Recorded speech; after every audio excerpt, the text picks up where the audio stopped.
자, 한국사 교과서 무엇이 문제인가 두 번째 시간입니다. 지난번에는 북한 편이었고 오늘은 분단과 건국 편입니다. 여러분 유인물 다 받으셨죠? 예, 못 받으신 분 계세요? 다 받으신 것 같습니다. 이게 좀 양준기 형제가 복사를 좀 난해하게 해가지고 총 4페이지인데요. 1페이지 뒷면에 2페이지가 아니라 4페이지입니다. 복사가 좀 어렵게 됐어요. 예. 한국사 교과서가 왜곡된 거를 복사하다 보니까 복사도 좀 왜곡이 됐습니다. 그래서 1페이지를 보시고 뒷면에 보시면 4쪽이 나오니까 그 다음 2페이지를 찾아서 보시고 1, 2, 3, 4 이렇게 진행하도록 하겠습니다. 자, 유인물 다 준비가 되셨죠?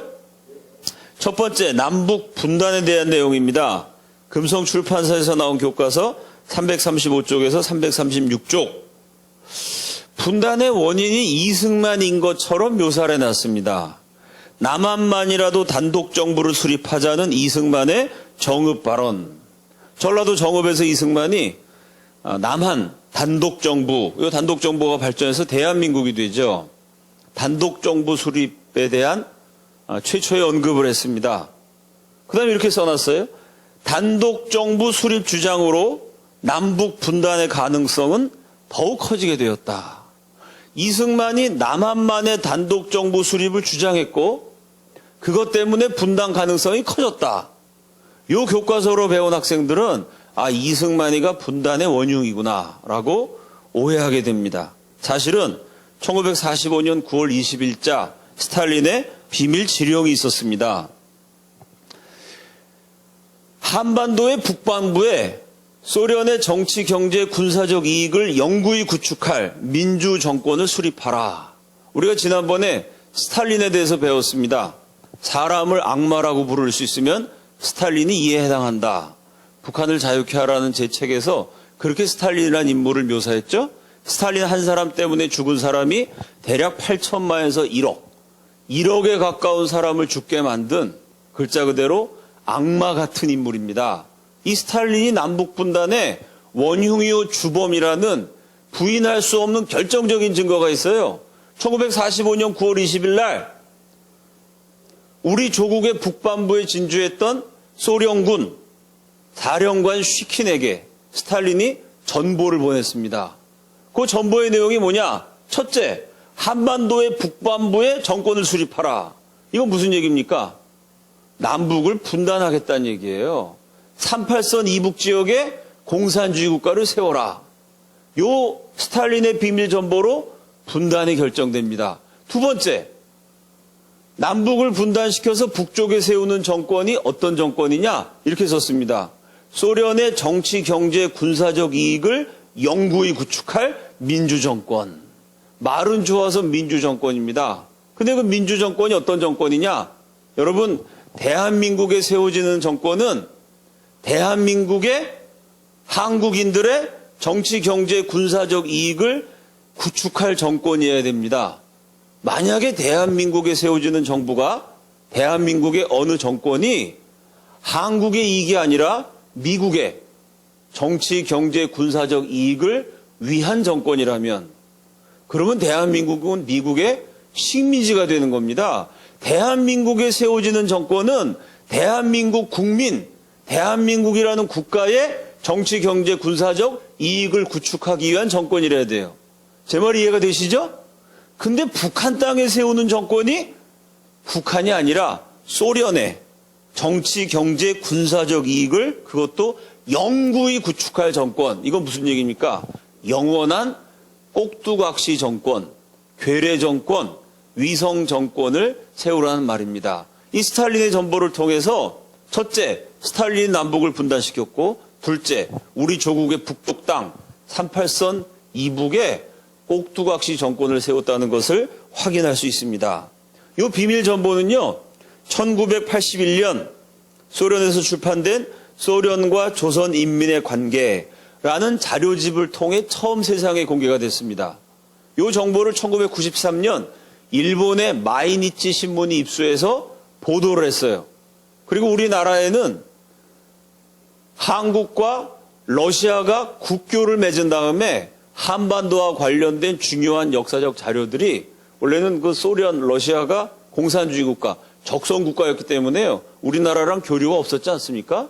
근데 두 나라가 수교를 맺은 다음에 그 러시아가 가지고 있었던 한반도에 대한 기밀 정보를 공개해 줍니다. 그래서 81년에 소련에서 공개가 됐고 93년에 일본에서 보도가 됐고 우리나라와 러시아가 국교를 맺은 다음에 드디어 한반도에도 알려진 역사적인 사실입니다. 이 스탈린의 비밀 지령에 의해서 꼭두각시 정권이 세워지죠. 그게 1946년 2월에 세워진 북조선 임시인민위원회입니다. 앞에 제목은 임시인민위원회 이렇게 붙였어요. 왜냐하면 북조선이란 나라를 세웠다. 그러면은 남한에는 나라가 없는데 북한이 먼저 나라를 세우면 북한이 분단시켰다는 것이 들통이 납니다. 그래서 제목은 사실은 나라를 세워놓고 정권을 만들어 놓고 그 정권의 이름을 임시인민위원회 이렇게 붙였어요. 그런데 북한 역사서 여기 나와 있죠.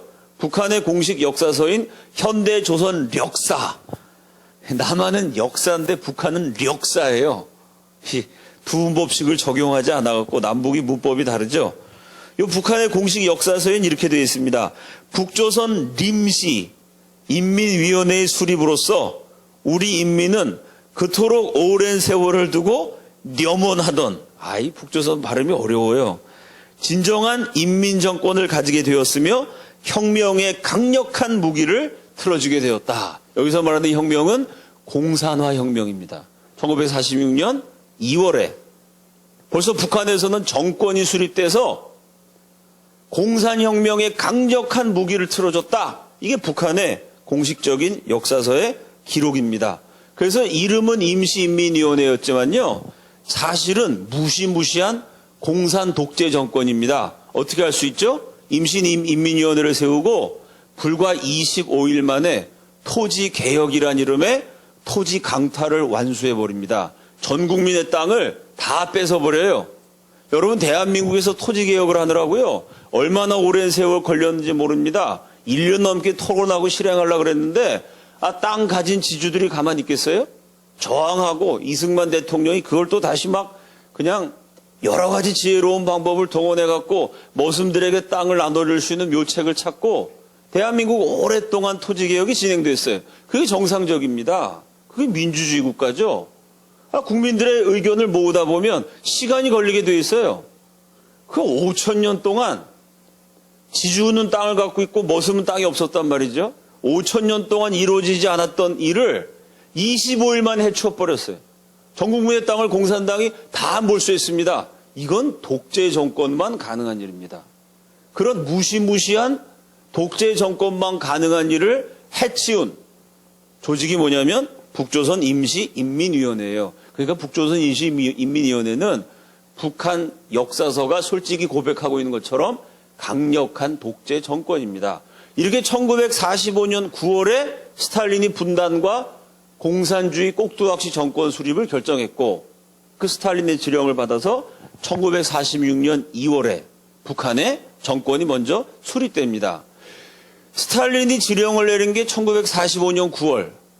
이승만 박사가 오랜 만명 생활을 청산하고 고국 땅에 돌아온 게 1945년 10월입니다. 그러니까 사실은 이승만 박사가 대한민국에 도착도 하기 전에 한 달 전에 벌써 분단이 결정된 것입니다. 그걸 가지고 마치 이승만이 1946년 6월에 정읍에서 남한 단독정부 발언한 것 때문에 분단이 되었다는 식으로 우리 고등학생들이 있는 역사서가 심각하게 왜곡되어 있습니다. 자, 그럼 여러분 이 해방 공간의 대한민국 상황을 한번 생각해 봅시다. 북쪽에는요 강력한 공산정권이 수립됐어요. 말 안 듣는 사람 막 숙청하고 소련군이 와서 총칼로 무단 통치를 하고요. 그 소련군 장교들이 개인적으로 비밀 처형실 같은 걸 운영을 했습니다. 말 안 듣는 조선 사람 막 처형하고요. 반공 데모를 일으킨 청년들 저 시베리아 땅에 막 유배를 보내고 무시무시한 공산 독재 체제가 북한에 수립됐어요. 그 강력한 공산당이 소련의 힘을 등에 업어서 대한민국까지 공산화시키려고 끊임없이 공작을 합니다. 자, 북쪽은 그 지경이 됐어요. 남쪽 대한민국 안에는 어떻게 됐죠? 박헌영이 주도하는 남노당. 북한 공산당 정식 이름이 노동당 아닙니까? 지금은 노동당이지만 옛날엔 노동당이 두 개였어요. 북노당, 북조선 노동당, 그거는 김일성이가 지도자였고, 남노당, 남조선 노동당 지도자는 전설적인 공산주의 혁명가 박헌영입니다. 이 박헌영의 지령을 받은 남노당 지하 공산당원들이요, 폭동을 일으키고 파업을 일으키고 반란을 일으키고 우익 인사, 경찰, 군인, 가족들까지 막 죽이고 대낮에 총 쏘고 칼로 찌르는 테러가 벌어지고 나라 전체가 완전히 난장판입니다. 북쪽에서는 강력한 공산 독재 정권이 수립됐고 대한민국 안에는 한때 100만이 넘는 당원을 자랑했던 공산주의 지하 조직 남도당이 계속 폭동, 반란, 사회 혼란을 계속 일으키고 있어요. 그런 판에 국민들이 힘을 하나로 모아도 지금 건국을 할까 말까인데 남북협상파라는 사람이 있었습니다. 북쪽이 임신인민위원회를 세웠음에도 불구하고 거기 맞서서 대한민국 세우면 안 된다. 남북협상을 해서 어떻게든지 분단을 막고 통일해야 된다. 그 뜻은 장하지만 너무나 비현실적인 견해죠. 공산화를 빨리 막아야 되는데 말이죠.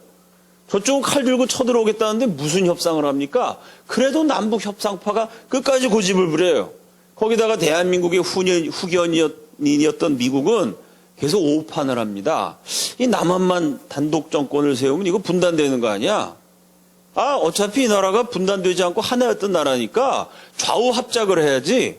또 미국은 2차 세계대전 때 소련과 동맹국이었습니다. 미국하고 소련이 동맹국이었으니까 당연히 대한민국도 소련 공산당을 받아들이는 좌우 합작 정부가 돼야지 반공 정부가 되면 안 되지. 이런 비현실적인 미국의 오판, 남북 협상파의 고집, 북한의 끊임없는 공산화 시도, 남로당의 무장봉기, 반란, 파업, 각종 시위, 조장, 이렇게 혼란하고 어수선한 상황이에요. 남북 통일은 고사하고 사실은 38선 이남에 남한만에 대한민국 정부를 수립하는 것도 대단히 어려운 일이었습니다. 사실 불가능에 가까웠죠. 그래서 건국대학교 명예교수인 이주영 박사는 이렇게 얘기했어요. 남북 통일은커녕 남한만의 단독 정부를 세우는 것도 사실상 불가능했다. 좌익과 남북 협상파들의 반대가 너무 강했고 미국도 좌우 합작의 연립 정부를 세운다는 허망한 목표에 매달려 있었기 때문이다. 이렇게 대한민국 건국이라는 게 쉽게 된 게 아닙니다. 통일은 고사하고요. 공산화를 막아내는 그것도 참 불가능에 가까운 일이었고 남한만의 단독 정부 세워서 대한민국 건국하는 것도 불가능에 가까운 일이었습니다. 그래서 이 불가능에 가까운 일을 가능케 한 주역이 불세출의 영웅 이승만 박사입니다. 그럼 이승만은 이 불가능에 가까운 일을 어떻게 가능하게 만들었을까요? 그분의 비범한 능력, 천재성, 애국심 여러 가지 요소가 있습니다. 우리가 하나님의 기적 대한민국 건국이라는 제 강의도 여러분 들으셨고 제 책도 많이 읽으셨을 텐데요. 저는 기독교의 입장에서 불가능한 상황에서 대한민국 건국이 가능했던 것. 저는 그걸 하나님의 기적이라고 해석을 했습니다. 인간적으로 원인을 찾는다면 이승만의 천재성 플러스 기도. 역사의 주인이신 하나님께 끊임없이 간구했던 애국심이 담겨있는 부르짖음. 저는 그 기도 응답으로 대한민국이 선물로 우리 민족에게 주어졌다고 생각해요. 이승만 대통령 영부인이었던 프란체스카 여사가 될 수 있으면 인터뷰를 많이 안 하셨다 그럽니다. 근데 독일 언론하고 인터뷰를 하신 적이 있어요. 그때 이 독일 언론에서 프란체스카 여사가 오스트리아 분이니까 오스트리아 독일이 같은 게르만 민족이잖아요. 언어도 비슷하고 그러니까 독일 언론이 그 오스트리아 여자가 저 아시아에 한국 와서 퍼스트 레이디가 됐는데 그 영부인으로 살아온 소감이 어떠냐고. 대통령 이승만과의 부부 생활, 결혼 생활 어땠냐고 물어봤습니다. 프란체스카 여사 이렇게 대답하셨어요. 내가 영부인으로 살았지만 우리 남편 얼굴보다 등짝을 더 많이 봤다고. 남편이 일하고 퇴근했어요. 그 집에 딱 들어가갖고 남편이 있는 방문을 열어보면 남편의 얼굴이 보이는 게 아니라 등짝이 보여요. 왜 등짝이 보였을까요? 독립운동하고 공산화를 막아내고 건국하느라고. 이게 너무 어려운 일입니다. 사실은 불가능한 일이에요. 그 불가능한 일을 가능케 하려면 어떻게 해요? 불가능을 가능케 하는 방법은 우리가 알고 있는 제일 확실한 방법이 있죠? 기도입니다. 아멘이시죠? 방문 열어보면 남편의 얼굴이 안 보이고 등짝이 보여요. 맨날 거기 엎드려서 하나님 제발 우리나라 되찾게 해주세요. 공산화를 막아주세요. 대한민국 건국해야 됩니다. 늘 기도하고 있는 남편의 모습. 기도하고 있는데 말 걸기도 어렵잖아요. 그 남편이 기도하면 본인도 같이 기도하셨다는 거예요. 이승만 박사의 비서였던 올리버 박사가 있습니다. 뭐 이승만의 비서다 이러니까 그냥 뭐 가방이나 들고 다니던 조수였나 보다 생각하기 쉽죠? 그렇지 않습니다. 올리버 박사는요, 미국 연설학회 회장을 지내셨어요. 아이젠하워 대통령의 즉석 연설 원고를 써주기도 했습니다. 미국의 명문대학 교수였어요. 그렇게 뛰어난 인물을 이승만 박사가 설득해서 대한민국을 위해서 아주 생애를 바치도록 그렇게 이끌었죠. 그 올리버 박사가 쓴 글에 보면은 나라가 힘들고 어려울 때 이승만의 독특한 습관이 있었대요. 그게 뭐냐면 낚시를 하러 가요. 아, 지금 나라가 망할 판인데 무슨 낚시입니까? 처음에 이상했는데 한 20년, 30년 이승만이라는 인물을 겪어보니까 그게 뭔지 알겠더라는 거예요.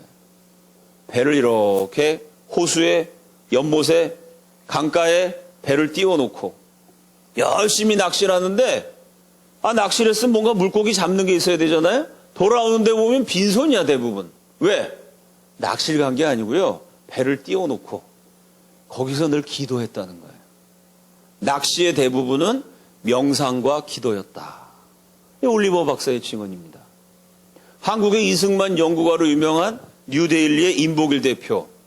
지난번에 우리 청년들하고 같이 임복일 대표님 만났습니다. 해화역에서 만났는데 그때 임복일 대표 이런 말씀하셨죠. 이승만은 어떤 사람이냐. 걸어가면서 6.25 때 전쟁하느라고 전선 시찰하면서 걸어다니면서도 기도했던 사람.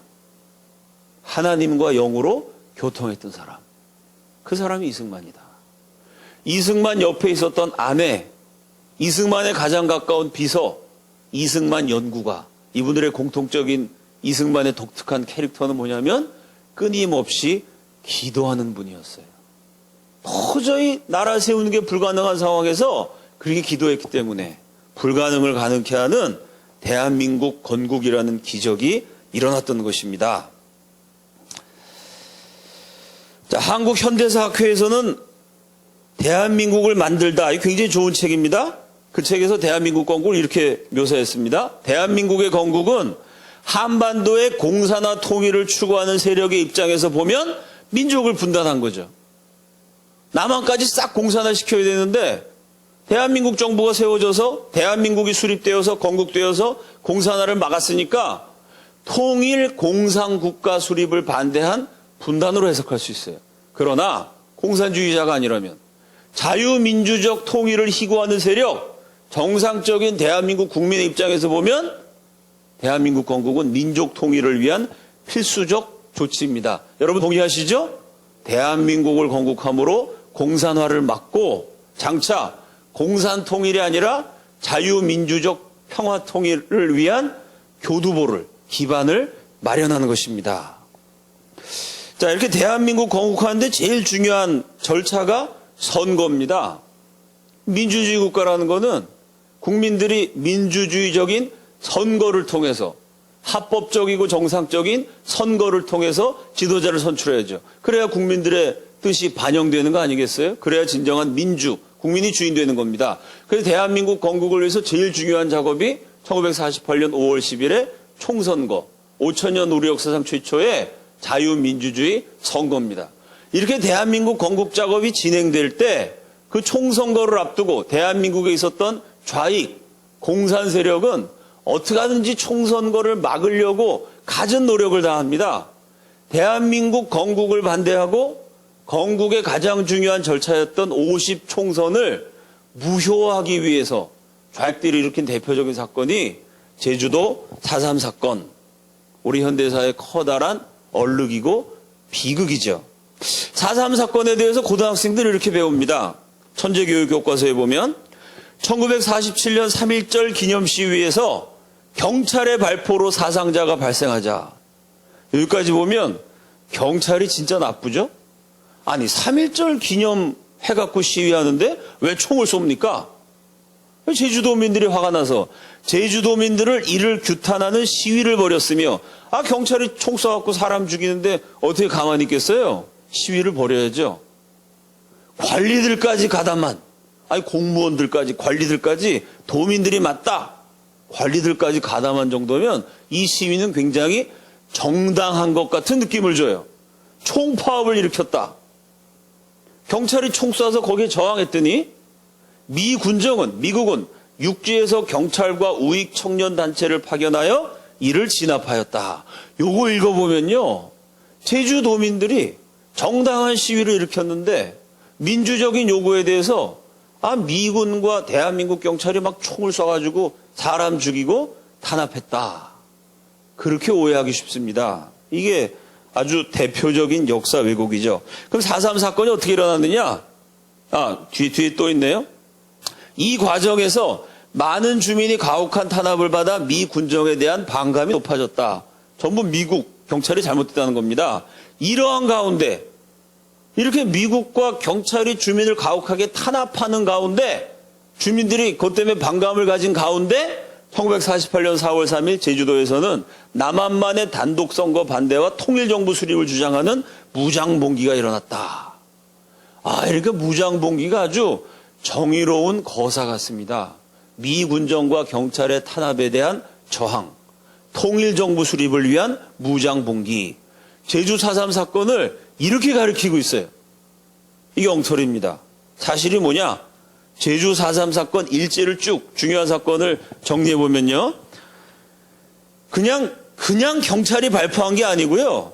47년 3.1절 기념 시위에서 경찰이 발표하기 전에 그 2년 전에 45년에 제주도에서 공산당 조직이 만들어집니다.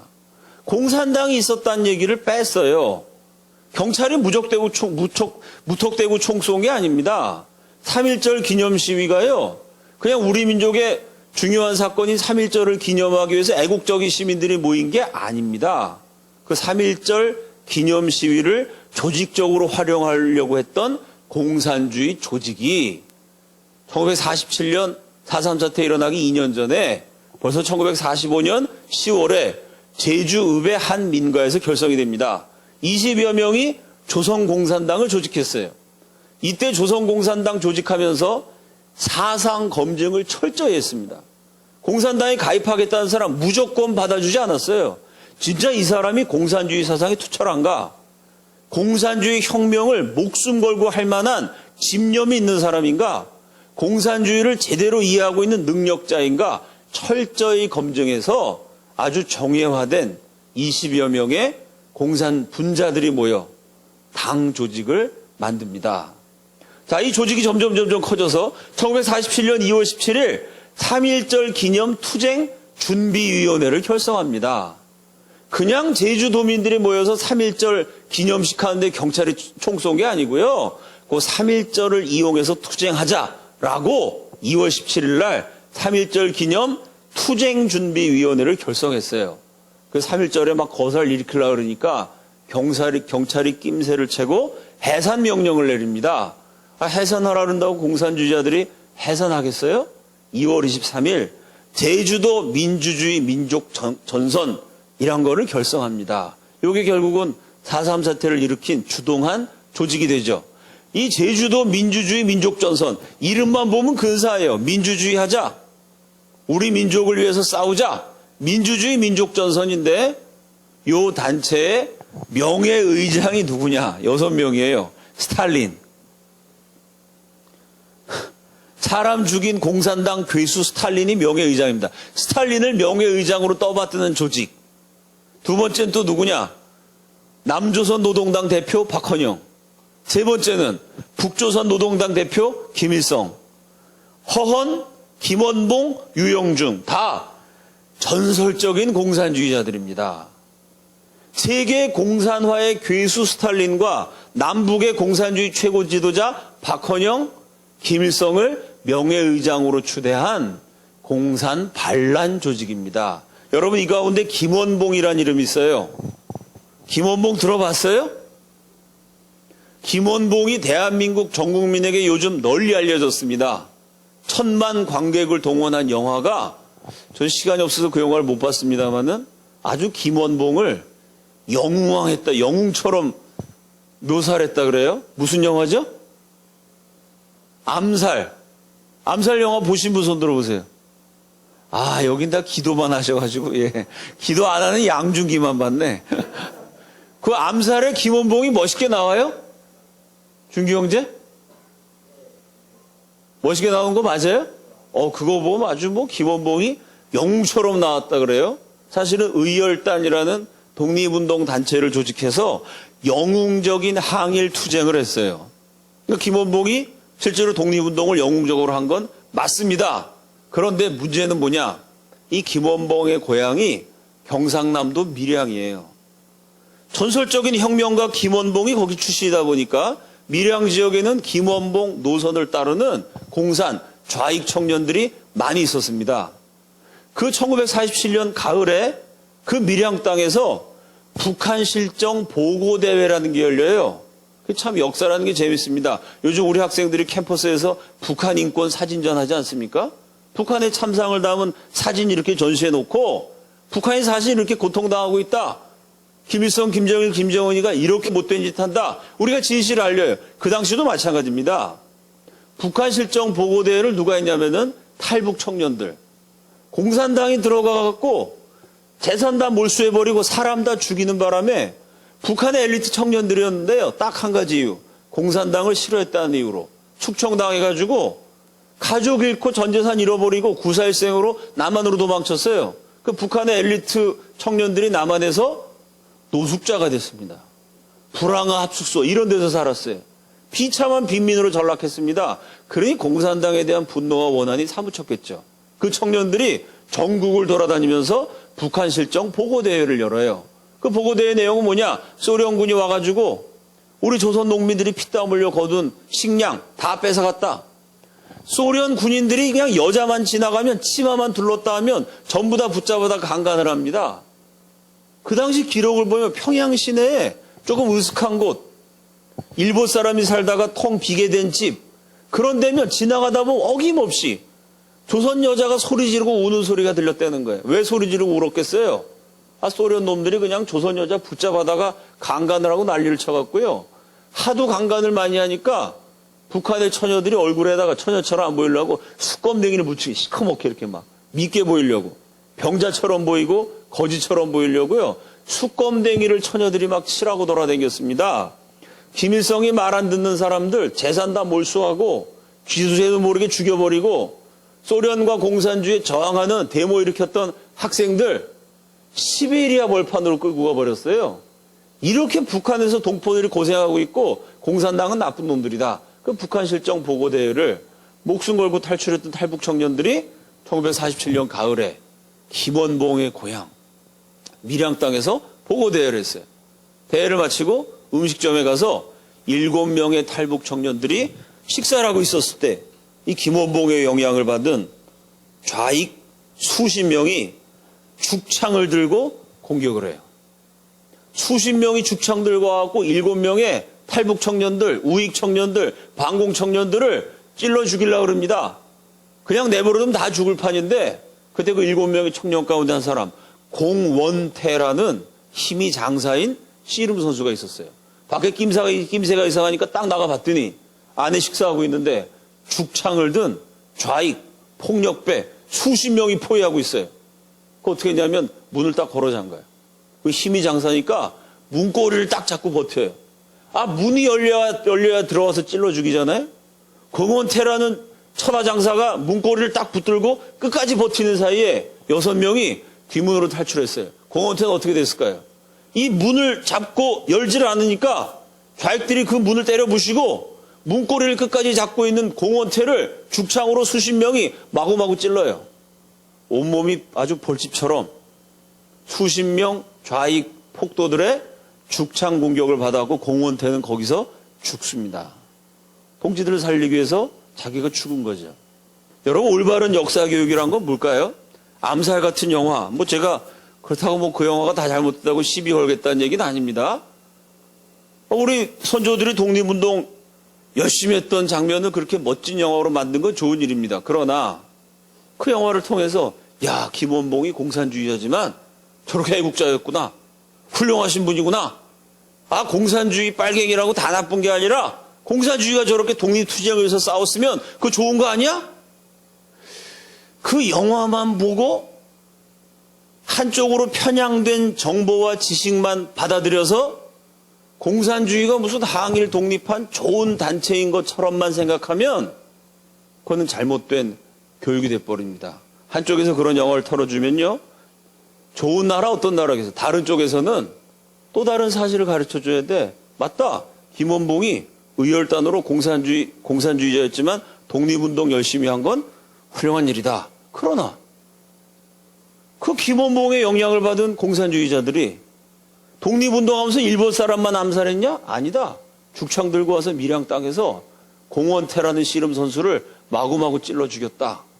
이 두 가지를 다 얘기해야 돼.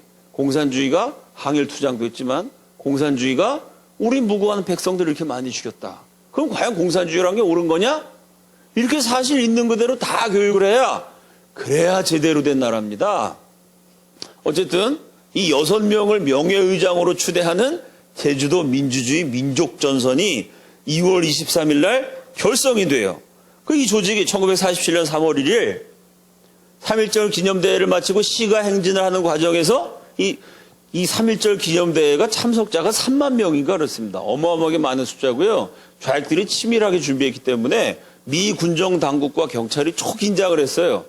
그래서 혹시 이것이 폭동이나 다른 유혈 사태로 번질까봐 삼엄한 경계를 하고 있던 중 이 시위대와 기마 경관이 충돌하게 됩니다. 결국 데모하는 사람들하고 경찰하고 싸우게 되니까 경찰이 총을 쏘게 되죠. 그래서 발포 사건이 일어나요. 이 와중에서 시위를 진압하는 경찰, 미 군정 당국에서 실수한 부분이 있습니다. 그게 뭐냐면요, 이 기마 경관이라고 했잖아요.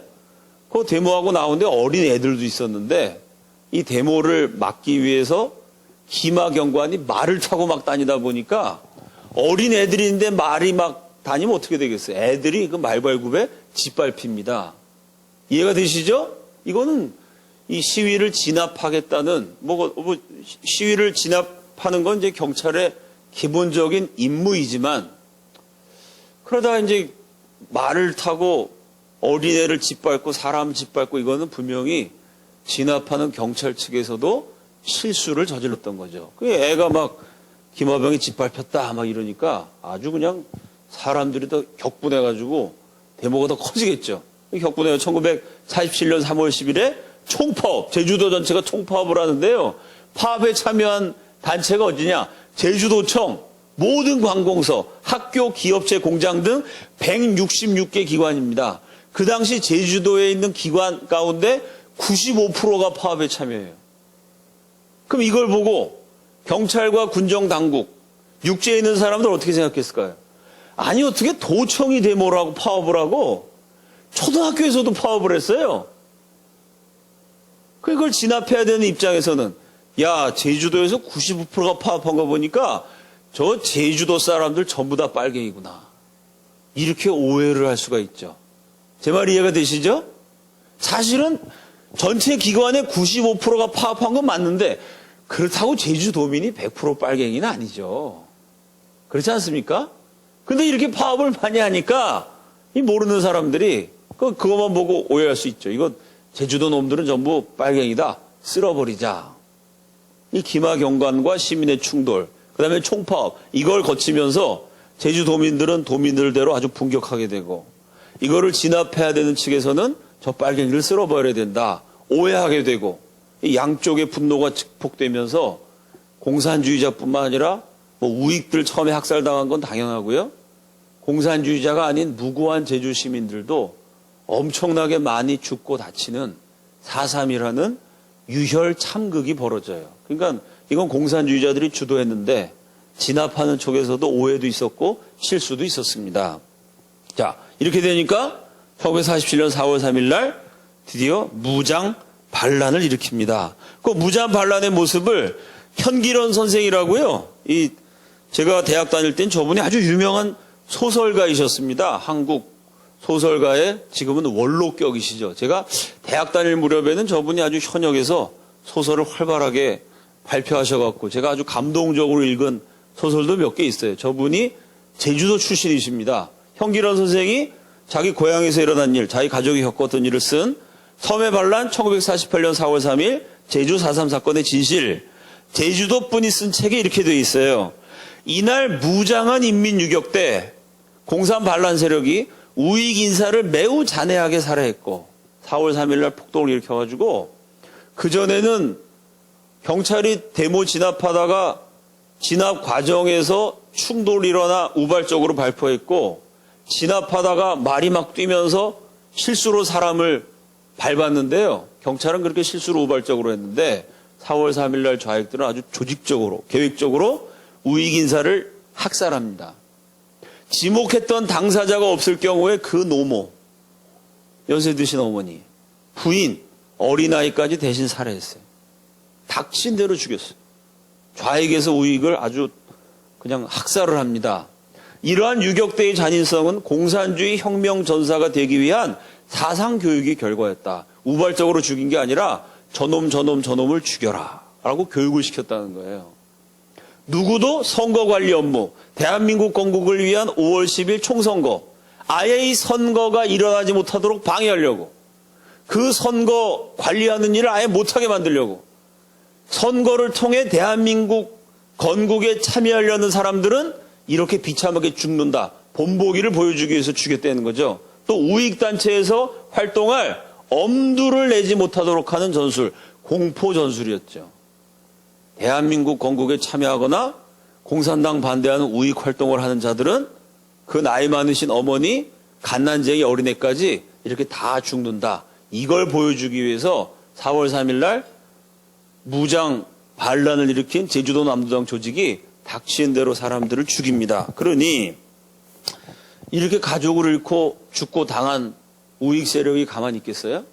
아주 원한에 사무쳐갖고 4.3 반란을 진압하는 과정에서 보복을 하죠.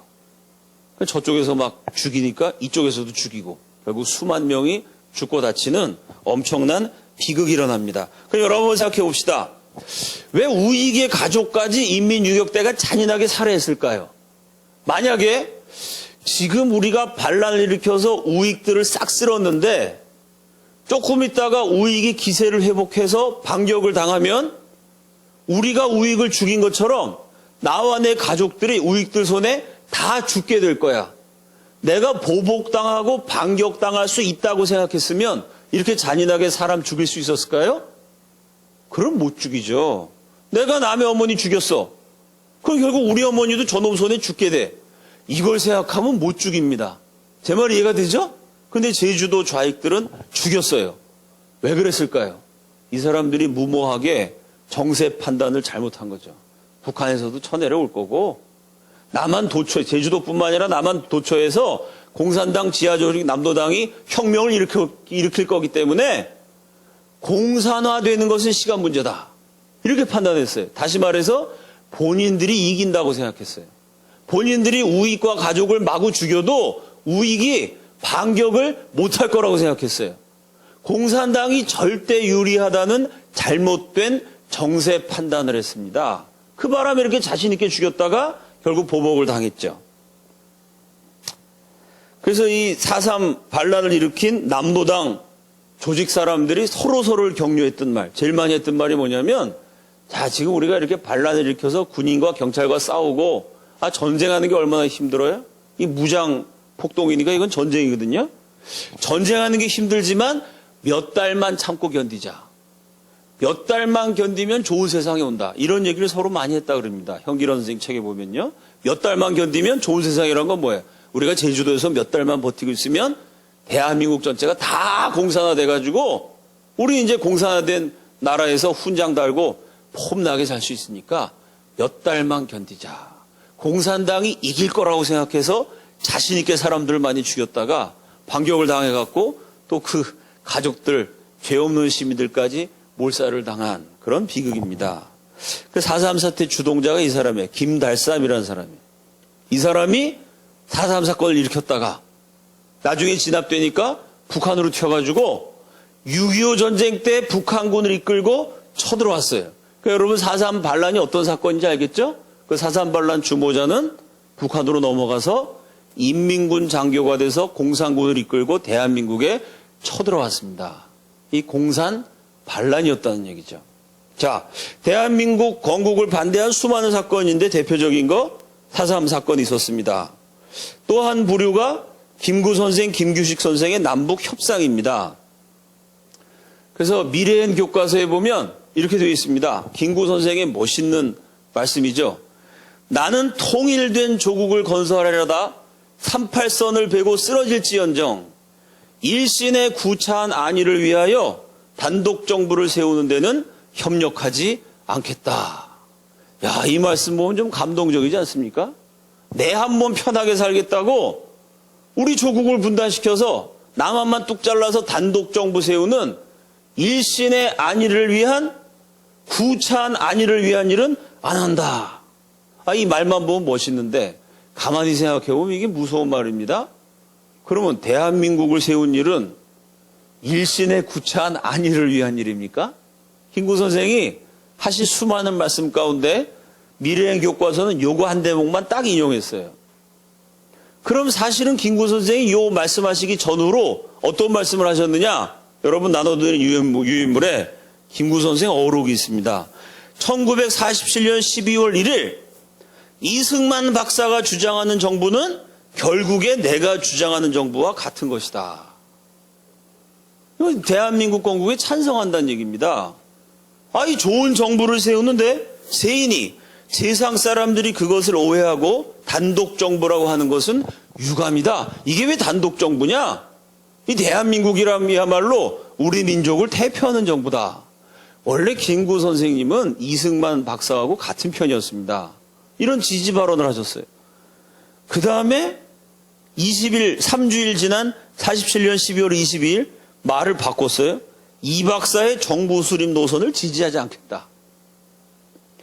그 다음에 한 달 지난 다음에 또 말을 바꿉니다. 48년 1월 25일 소련 측이 북조선 입경을 거부한다면 우리는 부득이 유엔 감시하에 수립되는 정부가 중앙정부라면 38선 이남에 한하여 실시되는 선거, 이게 대한민국 건국을 위한 50총선이죠. 이 총선거에 참가할 용의가 있다. 이거 무슨 얘기예요? 이승만 박사 노선을 지지한다. 나는 이승만 박사와 같은 길을 간다. 바꿨어요. 그 다음 하루 만에 1월 26일 다음 날 미국 소련 양군이 철수하지 않고 있는 남북의 현재 상태로서는 자유로운 분위기를 가질 수 없으므로 양군이 철수한 후 먼저 미국 소련 철수한 다음에 남북 유인회담을 하여 총선거로 통일정부를 구성해야 한다. 대한민국 세우지 말고 미국 소련 군대 보낸 다음에 북한 김일성이랑 협상해서 통일정부 세워야 된다. 이건 이승만의 단독정부론을 반대한 거죠. 그러니까 이분이 찬성한다, 반대한다, 찬성한다, 반대한다. 한 달 사이에 계속 입장을 바꿨습니다. 자, 그리고 3월 21일 날 이런 말씀하셨어요. 전쟁은 나지 않을 것이다. 설령 미국이 전쟁을 시작할 수 있다 하더라도 현시 형세로 보아서는 전으로 나설 능력 있는 동맹국이 없을 것이다. 여러분 김구 선생이 정말 위대하신 분인데 왜 이분이 결국 최고 지도자로 대한민국 건국 대통령이 될 수가 없었는지를 보여주는 말씀이에요. 이 한 말씀에 얼마나 많이 틀렸습니까? 첫째, 전쟁은 나지 않을 것이다. 맞았어요, 틀렸어요? 6.25 전쟁 났습니다, 결국은. 둘째, 설령 미국이 전쟁을 시작할 수 있다 하더라도 6.25 전쟁을 미국이 시작했습니까? 이것도 틀렸어요. 셋째, 현시 형세로 보아서는 전으로 나설 능력 있는 동맹국이 없을 것이다. 미국과 동맹을 해서 대한민국을 위해 싸워줄 나라가 없다. 여러분 미국과 동맹 맺어서 우리나라를 위해서 싸워준 국가들이 있었습니까? 없었습니까? 유엔 16개국, 구호물자 보내준 나라는 68개국, 동맹국이 무지하게 많았습니다. 인터뷰 한 번 하셨는데 3번 틀렸어요. 이 3번 틀린 게 무슨 사생활에 대한 거라든지 요새 유행하는 가요나 텔레비 프로에 대한 거 3번 틀린 건 괜찮죠. 김구 선생이 3번 틀린 내용이 뭐예요? 우리 민족의 운명이 걸린 일입니다. 몇백만이 죽고 다친 전쟁 얘기예요. 같은 민족끼리 총뿌리를 겨누었던 동족 상잔의 끔찍한 비극, 6.25 전쟁에 대한 얘기, 수백만 목숨이 왔다 갔다 하는 국가의 중대사에서 국가 지도자라는 분이 이렇게 틀린 말씀을 하셨어요. 전쟁이 일어났는데 안 일어난다고 말씀하셨습니다. 김구 선생이 훌륭하신 분이지만 이 정세 판단에, 물론 이분이 정세 판단을 잘하신 적도 많지만 마지막 부분에서 이런 크나큰 실수를 저지르셨다는 것을 확인할 수가 있습니다. 그리고 여러분 유인물에 있습니다. 전쟁 안 날 거다 이래놓고 1948년 4월 30일 김일성이 만나러 가셨어요. 김구 선생, 김규식 선생이. 거기 좌파 56개 단체가 성명서를 냈는데 김구 선생도 서명을 했어요. 김구 선생도 이 성명에 동참한 겁니다. 김일성이 만든 성명 내용 이겁니다. 우리 강토에서 외국 군대가 철퇴한 후에 미군 철수하라는 거예요. 그러면 내전이 발생할 수 없다는 것을 확인한다. 새빨간 거짓말이죠. 이렇게 해서 미군 철수시킨 다음에 1949년 6월 미군 철수를 시키고 딱 1년 후인 1950년 6월 김일성이가 쳐들어옵니다. 근데 그 전에 48년 4월 30일에 내전은 일어나지 않는다. 이런 김일성 사기극에 김구 선생이 서명을 하셨어요. 크나큰 과오죠. 김규식 선생 뭐라 그랬느냐. 김일성이 북으로부터의 남침은 없을 것이라고 약속했다. 아니 김일성의 말을 믿습니까? 이것을 의심할 이유는 없다. 김구 선생은 평화통일과 진정한 국민정부 수립은 가능하다. 두 분 다 마지막에 틀린 얘기를 했어요. 그럼 왜 김구 선생은 이승만 박사를 지지한다 안 한다? 대한민국 건국에 참여한다 안 한다? 갈팡지팡하면서 결국 건국을 방해하게 됐을까요? 여기에 대해서 세 가지 자료가 있습니다. 김구 선생의 행동에 대한 세 가지 역사적 자료. 첫째, 임시정부 국무위원이었고 김구 선생의 추종자였던 조경한 씨의 증언. 김구는 처음에는 남한만의 단독 선거를 받아들일 생각이었다. 이승만 박사랑 한 배를 타고 같이 왔던 분입니다. 그랬는데 그러나 서영해, 북한 간첩 서영해가 나타나 남북한을 통틀어 총선거를 하면 선생님이 대통령이 되실 텐데 무엇하러 이승만 박사가 주도하는 남한만의 선거에 참가하려고 하십니까? 김일성이도 김구 선생님을 대통령으로 모시려고 만반의 준비를 갖추고 있습니다. 라고 집요하게 설득하는 바람에 변심하게 되었다. 이 북한 간첩 서영해가 꼬시는 바람에 김구 선생이 거기 넘어가셨다. 이 조경환의 증언이고요. 1997년 여기 있습니다. 5월 26일자 북한 기관지 노동신문. 제목이 이거예요. 민족의 령수, 이건 김일성이죠. 민족의 령수를 받들어 용감하게 싸운 통일혁명 열사. 누구냐면 신념과 절개를 목숨마저 지킨 성시백 동지의 결사적인 투쟁을 두고 성시백이라는 거물 간첩의 활약상을 보도한 신문 내용입니다. 이 북한 노동신문엔 이렇게 돼 있어요. 성시백 동지는 남북연석회의, 이게 이제 김구 선생, 김규식 선생이 김일성을 만난 남북협상이죠. 이 남북연석회의를 성과적으로 보좌하기 위하여 위대한 수령님의 높으신 권위를 가지고 극단한 반동분자로 있던 김구 선생. 그러니까 북한 입장에서 김구 선생은 철저한 반공투사 애국자셨기 때문에 북한 입장에서 보면 극단한 반동분자였습니다. 이분이 끝까지 반동분자로 있으셨어야 되는데 요 성시백이기 때문에 그 김구 선생을 돌려세우는 사업체에도 큰 힘을 넣었다. 성시백이라는 거물 간첩이 김구 선생을 바꿔놨다. 이게 북한 노동신문의 공식적인 견해입니다. 또 하나의 자료가 있어요. 이게 뭐냐면은 김구 선생이 중국에서 망명생활을 임시정부 수반을 오래 하셨기 때문에 장개석 총통하고 친분이 있었습니다. 지금은 대만이 되죠. 자유중국에 장개석 총통이 유어만이라는 외교관을 김구한테 보냅니다. 왜냐하면 장개석 총통이 생각할 때 그때 국민당 장개석도 모택동의 공산당하고 싸우고 있었거든요. 공산당하고 싸우는 입장에서 대한민국을 딱 보니까 김구, 이승만 두 위대한 애국자가 힘을 합쳐갖고 공산당이랑 싸워야 되는데 그럼 빨리 이승만 대한민국 건국론에 김구가 합세해야 되는데 김구 선생이 자꾸 평양 가서 뭐 김일성을 만나오고 이상하단 말이죠. 유엄한을 보내갖고 야 김구 선생의 속마음이 뭔지 네가 알아봐라 파견을 해요. 유엄한이 가갖고 인간적으로 접근합니다. 김구 선생 아들하고 유엄한이 친구였어요. 당신 아들하고 내가 친구라서 내가 당신 집에 놀러 가지도 않았습니까? 나는 당신한테 아들 같은 존재고 김구 선생님 당신은 저한테 아버지 같은 존재입니다. 아니 빨리 대한민국 건국에 참여하셔야지 왜 참여 안 하시는 겁니까? 속마음을 얘기해 주십시오 라고 인간적으로 접근해요. 김구 선생이 인간적으로 속마음을 털어놨어요.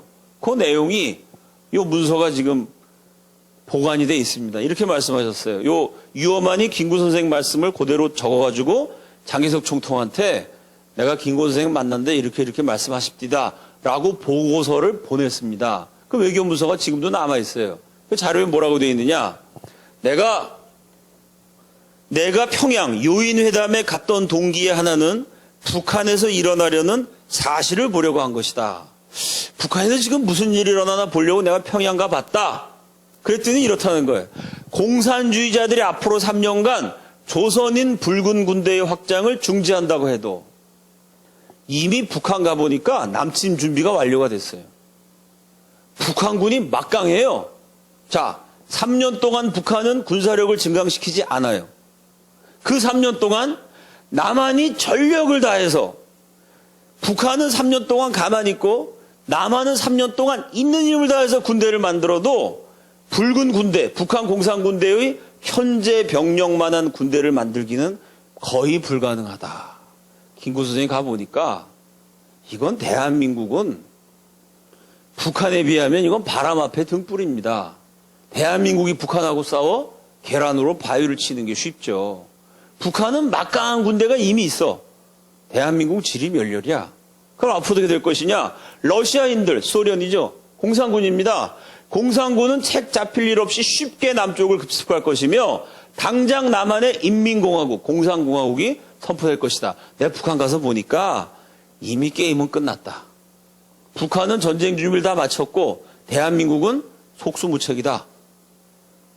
시간이 운명적인 순간이 다가오면 세계에서 제일 큰 나라, 공산주의 종주국, 초강대국의 하나였던 소련이 북한 인민군을 뒤에서 지원해가지고 아주 손쉽게 남쪽 대한민국을 급습할 것이고 당장 대한민국 망해갖고 공산주의 국가가 될 것이다. 그러니 내가 평생 반공주의자였지만 지금 대세가 어쩔 수 없는 현실이 남북한이 다 공산화되는 것 밖에는 다른 방법이 없다면 그럼 어떡하냐. 이게 우리 민족의 운명인데 공산화라는 현실을 받아들여야 된다. 그걸 안 받아들이고 이승만이 지금 대한민국 나라 세운다 그러는데 나라 세우면 뭐래? 좀 있으면 북한이 쳐들어와서 다 공산화시킬 건데 그러니 굳이 대한민국 세울 이유가 없다. 뭐 이렇게 해석할 수 있는 그런 말씀을 하셨습니다. 요 세 가지 자료를 통해서 김구 선생이 마지막에 왜 마음을 바꾸셨는지를 확인할 수가 있죠. 종합해 보면은 이 북한 공작원에 집요한 설득이 있었고 북한 가서 보니까 야 이게 공산화라는 걸 막을 수가 없는 대세구나 라고 생각해서 결국 마지막에 김구 선생이 그냥 현실을 받아들이는 쪽으로 끝까지 공산화를 막는 노력을 포기하는 쪽으로 가닥을 잡으신 것이 아닌가라고 추측할 수가 있죠. 그러나 여러분 이 김구 선생의 마지막 장면입니다. 요 모습만 보고 아 김구는 빨갱이였다. 김구는 좌파다. 김구는 나쁜 놈이다. 이렇게 얘기하시면 안 됩니다. 여러분 아시겠죠? 한 사람의 인생을 한 단면만 보고 평가해서는 안 되죠. 이승만 대통령도 마찬가지 아닙니까? 마지막에 참 세상이 다 아는 실수를 하셨어요. 부정선거에 본인은 모르셨지만 어쨌든 그 이승만 정권에서 일어난 일이니까 최종 책임자가 됐습니다. 그 마지막 4.19 혁명 당시에 이승만의 실정만 가지고 이승만 박사 인생 전체가 다 잘못됐다. 그렇게 매도하면 안 돼요. 똑같이 박정희 대통령. 마지막에 시바스리갈 양주 드시다가 부하한테 총 맞아갖고 돌아가셨습니다. 그 11.6의 비극적인 마지막 최후의 모습만 딱 보고 박정희는 저러다 결국 부하 총 맞아 죽었다. 좌파들은 이제 그딴 식으로 폄하합니다. 그 마지막 모습만 보고 평가하면 안 돼요. 박정희라는 분의 인생 전체를 평가해야 됩니다. 김구 선생도 마찬가지예요. 이승만 박사가 정말 위대하신 분인데 마지막에 실수했던 것처럼 김구 선생도 평생 애국자였고 반공투사였습니다. 김구와 이승만이라는 두 걸출한 위대한 애국자, 탁월한 리더가 있었기 때문에 상해 임시정부가 끝까지 공산당한테 맡기지 않았어요. 공산주의자들이 상해 임시정부를 장악하려고 얼마나 노력을 많이 했는지 모릅니다. 그걸 평생 막아낸 위대한 인물이 이승만과 김구예요. 그러니까 이승만, 김구는 대한민국의 아주 소중한 지도자였습니다. 다만 이승만 박사는 마지막까지 공산당하고는 끝까지 싸운다. 그럼 대한민국 힘으로 공산당 못 막아내는데 어떻게 해요? 그 이승만의 외교론이 그래서 탁월한 겁니다. 우리 힘으로 공산당 못 막아. 그럼 미국 힘을 빌리면 되죠. 미군을 끌어당겨가지고 40년 친구였던 메가더, 덜레스 뭐 이런 사람들 다 동원해가지고 미국을 끌어들여서라도 공산당을 막고 자유민주주의 대한민국을 만들겠다. 이게 이승만 박사의 생각이었고요. 김구 선생은 뭐 이승만 박사처럼 뭐 해외 유학을 많이 하신 것도 아니고 공부를 많이 하신 분도 아니기 때문에 미국을 끌어들일 생각까지는 못 하시고 뭐 북한이 저렇게 강하니까 어쩔 수 없다. 결국 김일성이랑 협상하는 쪽을 선택하셨던 거죠. 그 마지막에서는 실수가 있었지만 평생 공산주의자들과 싸웠던 위대한 반공투사이고 애국자였던 김구 선생의 발자취는 고스란히 남아있습니다. 자, 네 번째, 유엔의 대한민국 승인에 대해서 천재교육교과서에 이렇게 써놨습니다. 이승만 대통령은 8월 15일 대한민국 정부의 수립을 국내외에 선포하였다. 이후 12월에 열린 유엔 총회는 대한민국 정부를, 대한민국 어떻게 유엔이 인정했느냐, 선거가 가능하였던 38도선 이남 지역에서 정통성을 가진 유일한 합법 정부로 승인하였다. 대한민국은 38선 이남, 남한에서만 유일하게 합법적인 정부다. 이게 말이 됩니까? 이게 엉터리 왜곡입니다. 참 좌파들 때문에 내가 안 하던 영어 공부를 다 했어요. 그래서 1948년 12월 12일 유엔 총회가 채택한 총회 결의 제195 가로 열고 3호, 요게 대한민국 승인에 대한 유엔의 최종 판단입니다. 요 유엔 총회 때 상황은 뭐냐면요, 이미 한반도에 두 개의 정부가 세워져 있어요. 리퍼블릭 오브 코리아, 대한민국과 북조선 민주주의 인민공화국, 북한, 남한과 북한 두 정부가 세워져서 유엔한테 서로 합법적인 정부라고 주장하고 있는 상황입니다. 그러니까 유엔은 한반도에 두 개의 정부가 있는데 이 중에 어느 것이 합법적인 정부냐? 둘 중에 하나를 택해야 되느냐? 둘 다 합법적인 정부냐? 유엔이 한반도의 두 개의 정부 가운데 합법성 여부를 판단하는 자리. 이게 제3차 유엔 총회였습니다. 그 12월 12일 날 유엔 총회 결의가 뭐냐? 이렇게 되어 있습니다. The General Assembly, 유엔 총회는 declares, 선포했다, 선언했다, that there has been established a lawful government. 이미 합법적인 lawful government, 합법적인 정부가 수립되었다고 선언했다. 그 합법적인 정부가 뭐냐? 가로 열고 The Republic of Korea, 조선민주주의 인민공화국, 북한이 아니라 남한, 대한민국이 합법적인 정부로 세워졌다고 선언했다. 여기서 중요한 게 어라는 단어, A, 어는 뭐예요? 하나란 얘기죠, 그죠? 한반도에 정부가 두 개 있는데 만약에 유엔 총회 결의가 two lawful governments 이러면 남한, 북한이 다 합법적이라는 얘기예요. 합법적인 정부가 한반도에 두 개가 있다는 얘기예요. 그게 아니고 하나의 합법적인 정부가 수립되었다고 선언한다. 그 합법적인 정부는 대한민국이다. 두 개의 정부 가운데 하나만 합법이다. 그럼 나머지 하나는 뭐예요? 자동적으로 그거는 비합법, 불법이 되는 겁니다. 그 밑에 이렇게 썼어요. This is the only such government.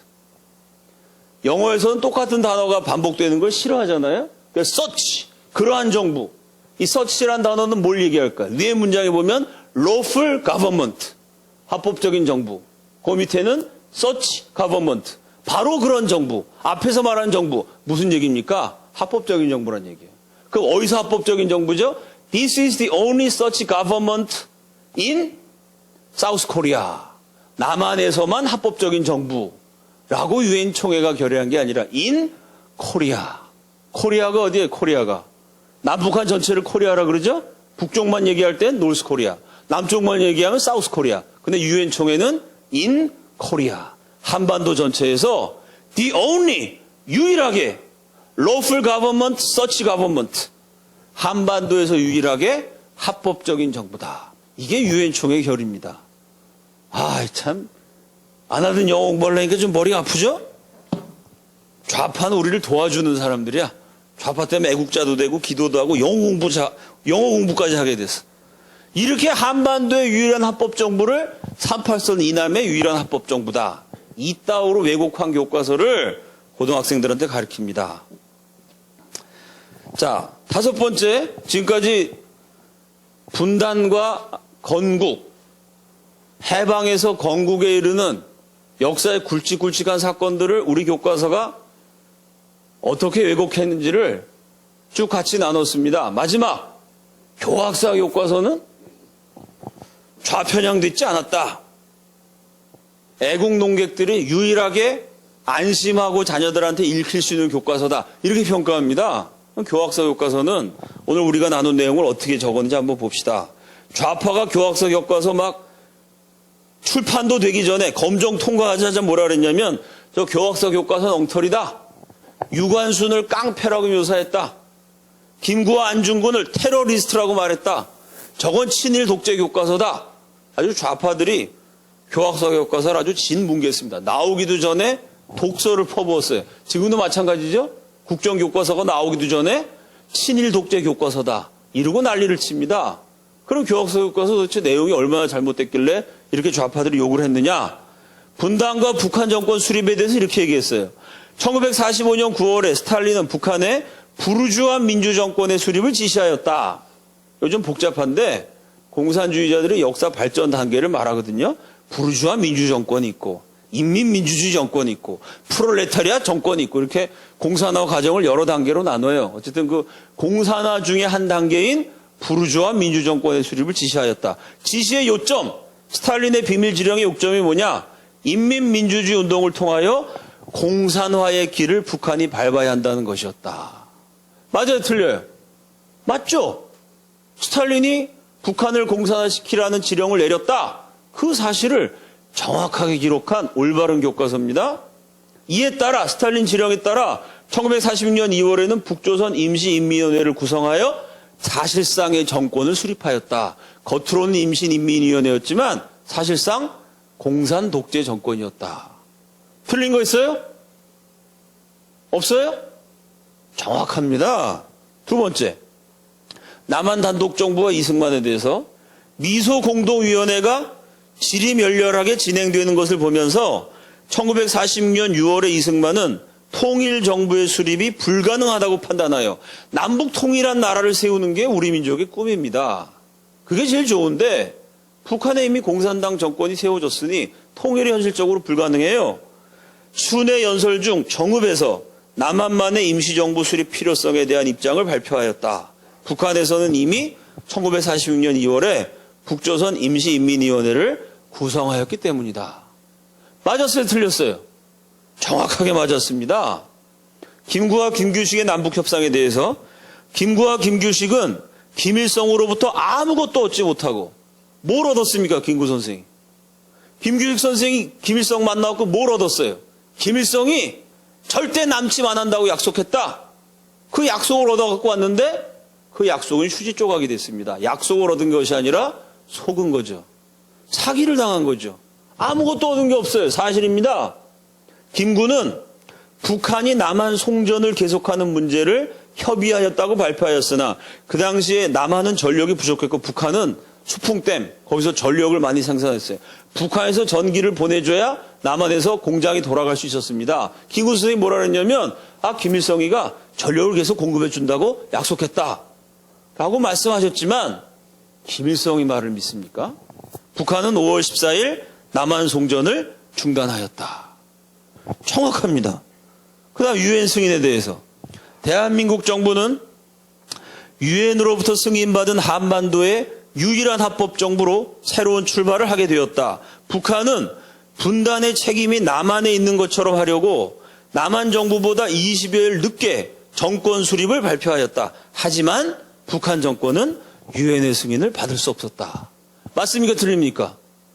여러분, 유엔 총회 문서를 아무리 뒤져봐도요, 1948년 평양에서 건국된 북한이라는 정권, 집단을 지들은 나라라고 그러지만 그거를 합법적인 국가로 승인했던 내용은 없습니다. 리퍼블릭 오브 코리아, 대한민국만 승인받았지 북한 승인받지 못했어요. 교학사 교과서는 역사적 사실을 정확하게 기록했습니다. 그런데 대한민국 2300개 고등학교 가운데 이렇게 정확하게 기록한 교학사 교과서를 채택한 학교는 20개였어요. 근데 그 20개 학교에다가 좌파들이 그 학교 앞에서 플래카드 걸고 데모하고 전화해서 협박하고 온갖 행패, 난리를 다 부리는 바람에 20개 학교가 용감하게 싸워줬으면 좋은데 겁을 집어먹고 다 줄줄이 사퇴. 나중에는 부성고등학교 하나 남았어요. 하나. 한 학교만 교학사 올바른 교과서를 채택했습니다. 지금 교학사 채택 교과서가 늘어나서 3개가 됐어요. 300% 성장했어요. 300%. 3배로 늘어났어요. 3배로. 그래서 2300대 3. 퍼센트로 따지면 좌편향 교과서, 또 뭐 좌편향까지는 아니지만 약간 좀 오류가 많은 교과서, 중도, 좌 다 합쳐갖고 99.9%. 정확한 교학사 교과서는 0.1%가 교학사 교과서를 사용하고 있습니다. 이게 지금 교과서 채택의 현실입니다. 겉으로는 검정제, 그럼 민주적인 것 같죠? 나라가 교과서를 하나 만들어갖고 통일시키는 것보다, 하나의 생각을 강요하는 것보다 여러 회사가, 여러 학자들이 다양한 견해로 교과서를 발행해갖고 다양하게 배우는 게 좋다. 검정제가 민주적이다. 라고 좌파들이 지금 주장하고 있어요. 겉으로 보면 검정제가 민주적으로 보입니다. 근데 속으로는요, 검정제라는 건 뭐죠? 현실은 좌파가 99.9%를 장악하고 있는 거예요. 이게 그 사람들이 말하는 검정, 소위 말하는 민주적인 교과서입니다. 이걸 뭐라 그러죠? 여러분, 대한민국에서 투표했는데 투표율 99.9% 나올 수 있을까요? 없을까요? 없어요. 왜? 투표하는 날 민주주의 국가는요, 어디 놀러도 가고 병원도 가고 등산도 가고 투표율이 그렇게 높지 않습니다. 99.9% 어디서 나오는 거죠? 공산국가, 독재국가, 독재보다 더 심한 걸 전체주의라 그럽니다. 독재 전체주의 국가에서만 나올 수 있는 게 99.9%라는 숫자예요. 그러면 지금 대한민국 교과서 생태계는 어떻다는 얘기예요? 좌파 독재 시대입니다. 겉으로는 민주적인 검정제라고 얘기해놓고 사실은 고등학교 교실에서 좌파 독재를 행하고 있는 현실입니다. 그래서 이 검정제를 국정화로 바꾼다는 건 무슨 얘기예요? 여러분, 우리나라 국민 가운데 99.9%가 좌파일까요? 우리 국민의 99.9%가 좌파라면 어떻게 박근혜 후보가 대통령이 됐겠어요? 박근혜 후보가 과반수 넘게 차지했다는 거는 우리 국민 가운데 적어도 과반수나 그 이상은 좌파가 아니라는 뜻입니다. 제 말 이해가 되시죠? 그럼 민주적인 국가라면 국민의 절반 이상이 좌파가 아니에요. 국민의 절반 이상이 좌파가 아닌 나라에서 고등학교에서는 99.9%가 좌편향 교과서를 사용한다. 이거는 문제가 있는 얘기입니다. 이거는 크나큰 오류, 좌파 독재의 현실입니다. 그래서 겉으로 볼 때는 다양한 견해를 인정하는 거민정제가 민주적으로 보이지만 그건 어디까지나 겉으로 보이는 포장지 디자인에 불과하고요. 사실은 뭐냐? 겉으로는 민주적인 검정제, 속으로는 99.9% 좌파 독재입니다. 이걸 국정화를 통해 바로잡겠다는 것은 좌파 독재에 대한 저항이고 역사 교육의 민주화이며 비정상의 정상화입니다. 진리가 너희를 자유케 하리라 예수님이 말씀하셨어요. 거짓말이 자꾸 퍼지면 우리 국민이 자유로워질 수 없습니다. 진리가, 바른 사실이, 진실이 교실에서 가르쳐져야 대한민국이 자유로운 나라가 되는 것이고 자유민주주의 체제를 지킬 수 있는 것이고 우리 국민 한 사람 한 사람이 자유로운 영혼이 될 수가 있는 것입니다. 우리 한국에 사는 사람들이 반드시 명심해야 될 명언이 있습니다. 박정희 대통령이 일하면서 싸우고 싸우면서 일하자 이런 말씀하셨어요. 제가 20대에 그 말씀을 읽었을 때는 정말 좀 죄송한 표현이지만 짜증이 났습니다. 지금 그렇지 않아도 골치 아프고 피곤한 인생인데 뭘 또 싸워? 노세 젊어서 노세 놀아야지. 싸우면서 무슨 또 일까지 해. 일하면서 싸우고 싸우면서 일하자. 그렇게 국민을 다그치고 후달리니까 이거 너무한 거 아니야? 제가 그렇게 생각했어요. 근데 한국당에서 올해 저보다 인생의 연륜이 깊은 분들이 많지만 제가 젊은 목사이긴 합니다만은 시간이 지날수록 그 말씀이 우리 민족의 대한민국 국민 한 사람 한 사람의 존재를 정확하게 묘사한 명언이다. 우리는 그렇게 살 수밖에 없는 숙명적인 존재다. 그런 생각을 점점 하게 됩니다. 싸우면서 일하고 일하면서 싸우자.